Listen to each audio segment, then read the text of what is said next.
こんにちは。大工の翔平です。手長が終わってね、体力壁の免罪が張りました。まだ窓が開いてるんでね、雨入ってくるんで、とにかくサッシを入れて、そしてこの金子じまいもやってきます。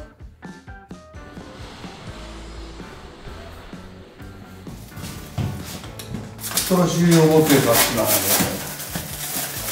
今回、初めて使うんだけど、なんかサッシにしたらごついよ。ごついというか、まず値段が倍するんやな。重さは3倍つけてからのお楽しみだな。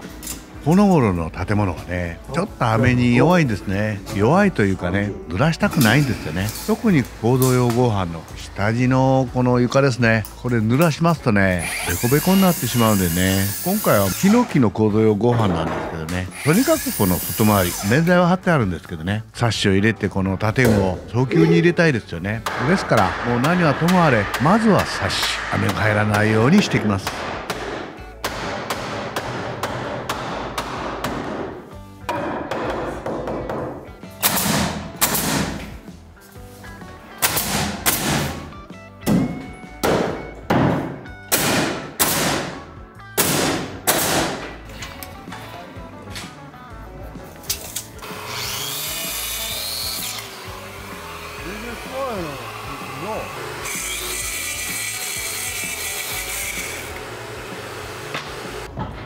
今回のサッシの取り付けはね、柱面につけるんではなくて面材の面につけます。その方が外側の塵もね大きくなりますし、小じまいもいいですよね。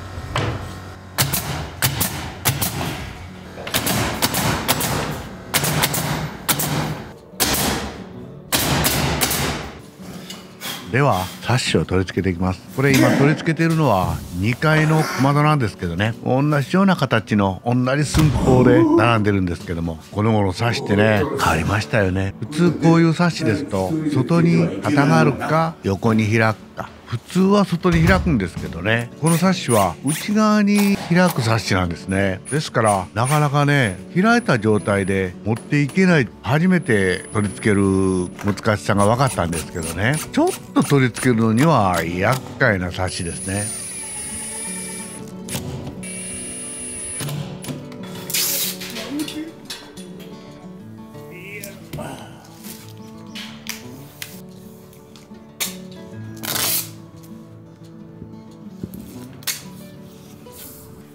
こういうサッシでもね、2人でつければなんてことないんです。1人出してもらってね、外側のビスを2本ほど止めればね、もう全然入れませんからね。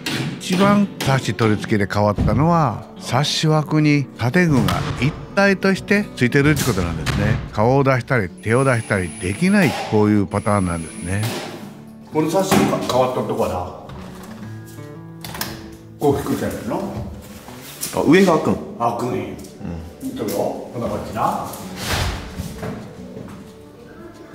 これ一緒のサッシ？これ一緒のサッシやん。ほら。こう出したやろ。これでしまって。もう一つ上まで行くと開くねんからな。お高いからすごいんちゃうかな。結構値段するの。倍する。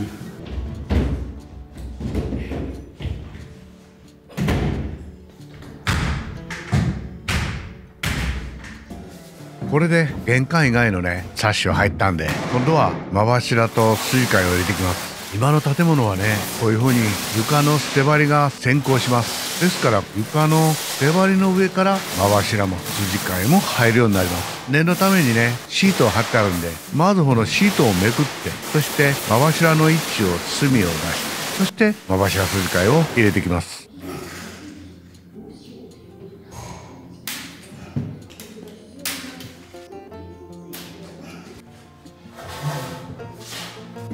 今回のこのお宅はね、柱は少し細めですよね。105角で入れてます。ですからこういう筋交い書いてあるこの間柱はね、中が少し細く残ってますよね。でもこの長期有料耐震3まで上げてありますからね、外の耐力壁だけではやっぱりちょっと足らんので、中回りもね全部筋交いダブルで、大型壁っていう壁全部入ってますよね。外回りで耐力液が 3.8 倍に上げてあります。それでもねやっぱりこんだけ耐震3まで上げようと思うと中回りに筋交いいるんですよね。正直外回りをこの面材で囲ってね、構造用合板で水平トラスとったら水平が動かないっていうことは絶対に家は動かないってことだよね。それでもこんだけ入れるってことはね絶対に動かんってことだよね。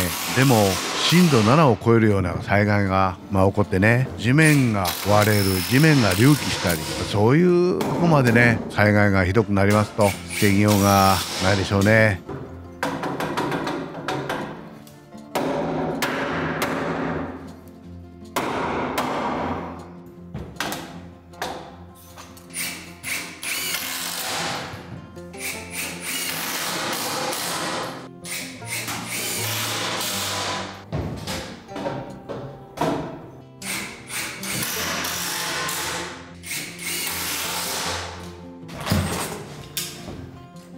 それではね金物を取り付けていきます。その箇所のね接合金物ですね。その箇所にはその箇所の専用のね金物があります。なかなかね2つ3つ兼用に使うような金物はないんですけどね、筋交いなら筋交いの接合、柱の上下なら柱の専用、大きな金物作って一つでまとめるとかそんなんじゃないですね。一つ一つ確実に固定する。ですからその箇所によってねもういくつもこういう風に絡んできます。ですから高さとかバランスを考えてね打たないと金物同士がねカチャ当たってねうまくつかない時が多々ありますね。いろは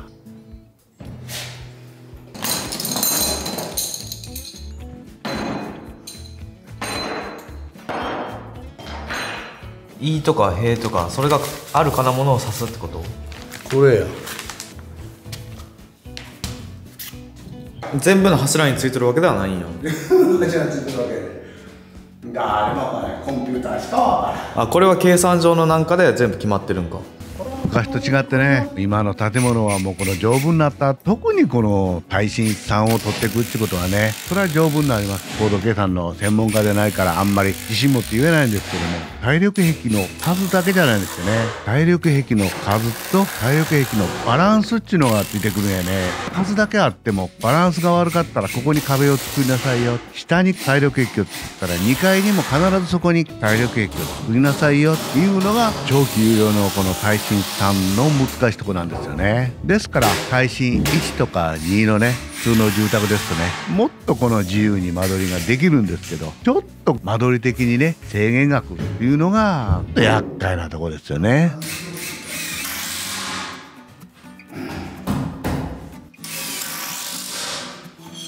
これそして最大級。一番重要な金物のホールダウンですね。基礎と建物をつなぐ一番のこの要ですね。数がね半端じゃないんですよね。倍から3倍ぐらいいるようになりますね。それはもう基礎と建物が一体になってるんですからね。これは丈夫ですよ。普通のアンカーボルトっていうのは基礎と土台をつなぐのがアンカーボルトですよね。ホールダウンっていうのは基礎と柱をつなぎます。極端な話、通し柱をつなぐということは2階の上まで基礎とつなぐってこと。通し柱がない場合は柱とつないでますから、その柱の頭2階の柱の根元に丈夫な金物がつきます。結局2階の上までを縦に基礎とつなぐ。ですからアンカーボルトとホールダウンはよく似てますけど役目と強度が全然違うんですね。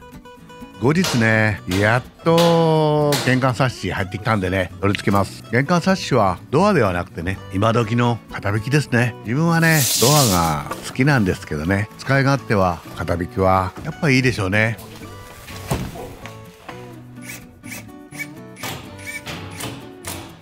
これでようやく戸締まりができます。道具も安心して置いて帰れます。泥棒さん来ないでね。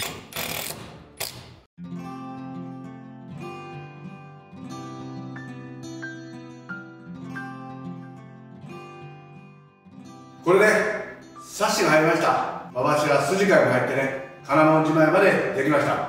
これで雨が降っても、風が吹いても入れることもありませんしね。この後はもうぼちぼちとやっていきます。以上大工のシャイでした。